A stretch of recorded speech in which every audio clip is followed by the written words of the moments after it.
Hello everybody, welcome back to my channel. Today we are going to look about the history of Bidri art. So Bidri art is an art form, a different art form of making, it's about making items and products. Like you can make small vases, big vases and many things. Okay, so let us start. Bidri art is a form of art. Bidri ware is a metal handicraft from the city of Bidar in southern India. It was developed in 14th century CE during the rule of Bahmani Sultans. The term Bidri ware originates from the township of Bidar, which is still the chief center of production.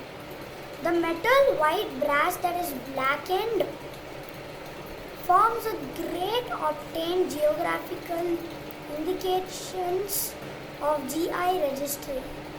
At the end 17th century and inlaid with silver. Bidri ware hookah base at Louvre. The origin of Bidri ware is usually attributed to the Bahmani Sultans, who ruled Bidar in 14th to 15th centuries. So the Bahmani Sultans ruled Bidar and other places from the 14th to 15th centuries, and while they were ruling, there was one of the places they were ruling named Bidar. So Bidar is where the art form got originated, and they use a particular type of sand, a particular type of soil. It is found only in the kingdom near Bidar. So the kingdom is in Bidar, and this art form has been alive for 500 years, and these days, because of the COVID-19 pandemic and too much cost and price, people are not buying it, and Bidri art is going down. So we have to save it. And I'll tell you why the cost is going high. Because one Bidri art at least takes 2 to 3 days. The largest Bidri art took 20 days. Okay, so let us see what's next. Bidri ware techniques and styles are influenced by Persian art. It was first brought to India by noted Sufi Khwaj Moinuddin Hasan Chishti in the form of utensils.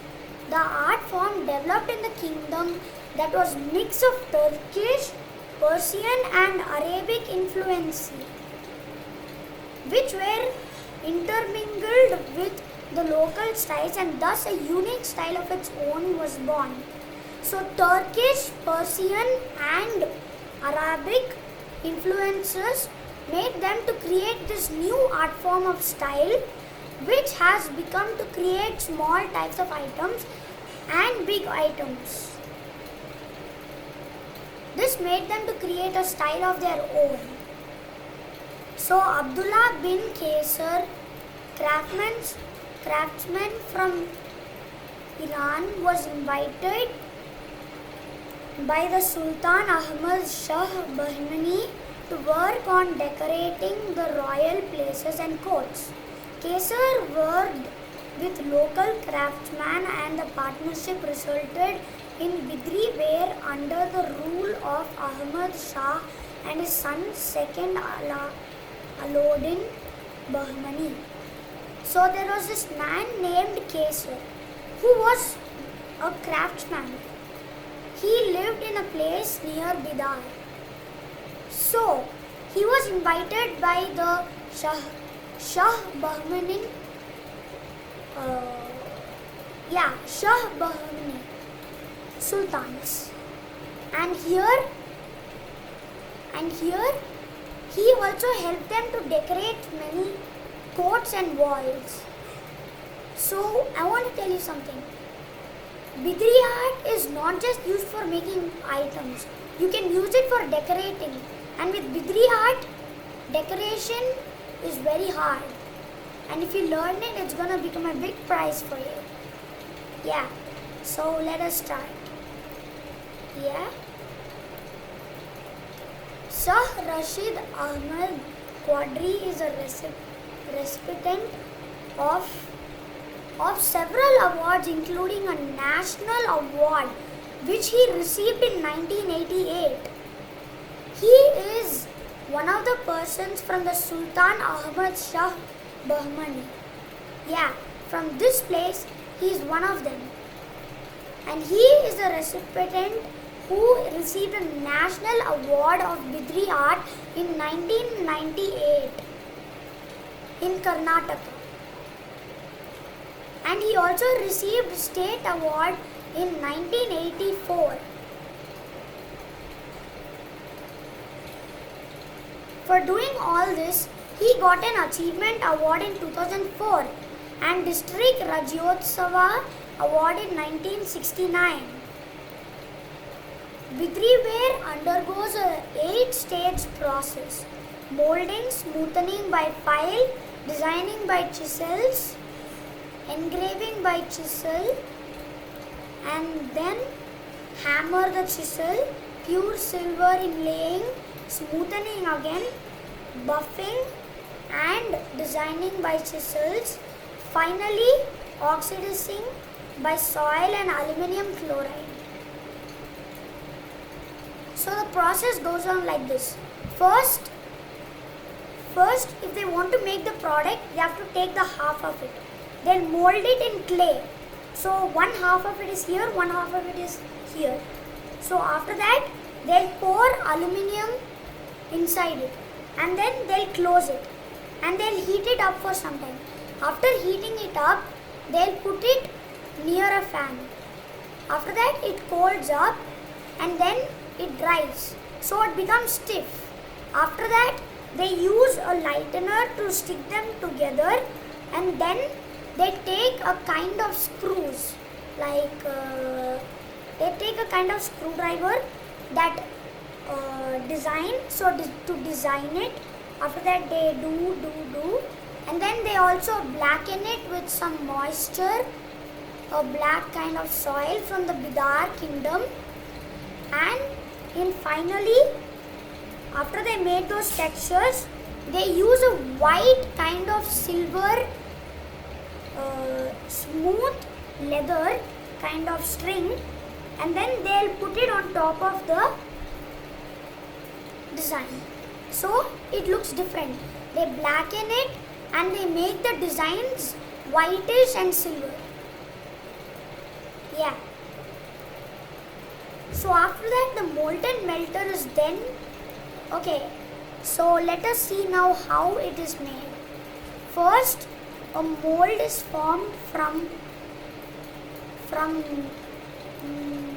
oh my god, man.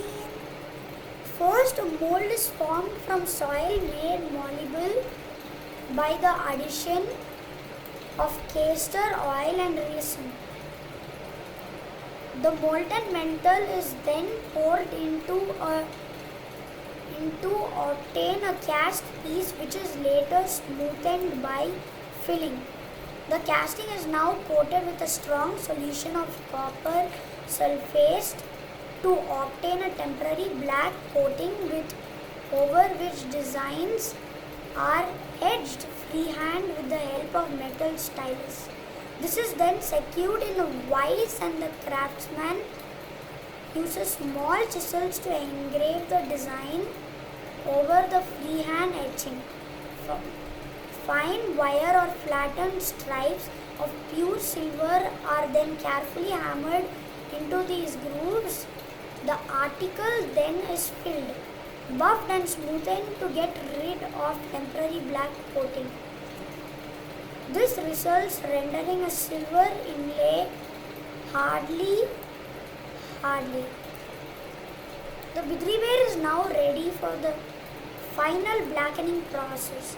Traditionally, the craftsmen of Bidar used soil taken from the grounds of a 15th century fort in Bidar, which is rich in potassium and nitrate. The soil is mixed with ammonium chloride and water to produce a paste which is then rubbed onto the dark ends of the layers, the brass but not the silver inlay.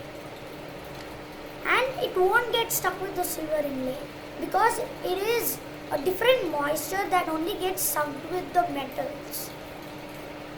Then the black patina is a mixture of zinc oxide and copper. So after they mix it up, they boil it in some hot water and the mud gets sticked. After that, the copper will become so strong that the item won't break if it's hammered very hardly. So slowly with the other sharp side of a hammer, they hit it and they do it until all the mud stuck to it comes out. After that, it is ready. Yeah, so this was the history of Bidri art and how it is made. Please subscribe, like and share. Bye.